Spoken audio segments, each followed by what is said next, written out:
मित्रांनो, मुरांबा या मालिकेच्या 3 मेच्या भागामध्ये जान्हवी मंगलला आम्ही या साड्या आमच्याकडे काम करणाऱ्या मेडसाठी ठेवल्या होत्या असे सांगते. ते ऐकून मंगल माझ्याकडे खूप साड्या आहेत असं सांगत साडी घेण्यास नकार देते. तेवढ्यात रमा आणि सीमा मंगलसाठी नाश्ता घेऊन येतात. रमा मंगलला चहा देत असते.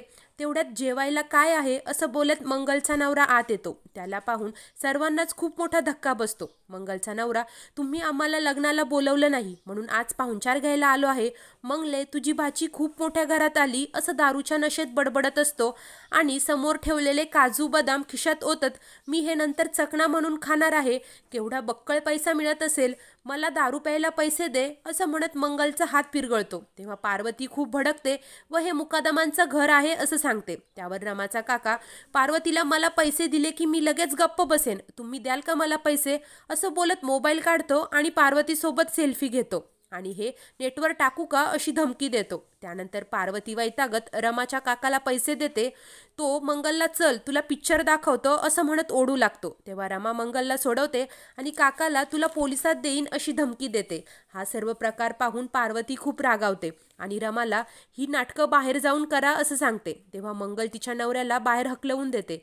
तर दुसरीकडे पार्वती रमावर ओरडत, तुझीही या घरात राहायची लायकी नाहीये, तुझ्या नातेवाईकांना सांगून ठेव, तुम्ही या घराच्या आसपास जरी दिसलात तरी पोलिसात देईन असं बोलत असते. त्यांचं सगळं बोलणं मंगल दरवाजात उभं राहून ऐकत असते.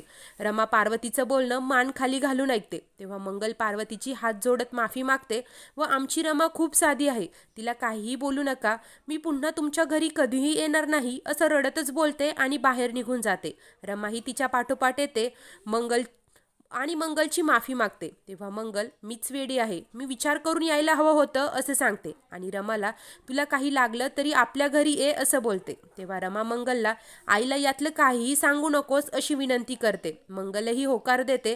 तर रमा, मी एवढ्या छोट्या गोष्टींवरून हार मानणार नाही, मी थोडी वेगळी आहे म्हणून या रमाची अजून यांना किंमत कळाली नाहीये असं मंगलला समजावते. त्यानंतर पार्वती सीमाला, तुझी सून या घरात आली म्हणून स्वतःची जागा विसरू नकोस, ती या घरात 1 महिनाही टिकणार नाही असं चिडून बोलत असते आणि पुढच्या महिन्याच्या 30 तारखेपर्यंत रमा हे घर सोडून गेलेली असेल असं सीमाला चॅलेंज देते.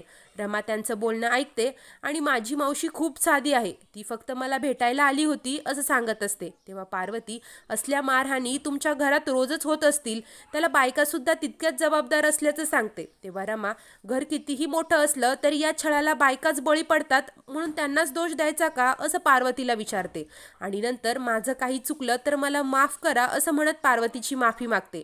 त्यावर पार्वती, पुन्हा असा तमाशा झाला तर मी तुला कधीही माफ करणार नाही असं रमाला खडसावते. रमा नाश्त्याच्या प्लेट्स घेऊन आत जाते. तेव्हा पार्वती 1 महिना असं सीमाला आठवण करून देते.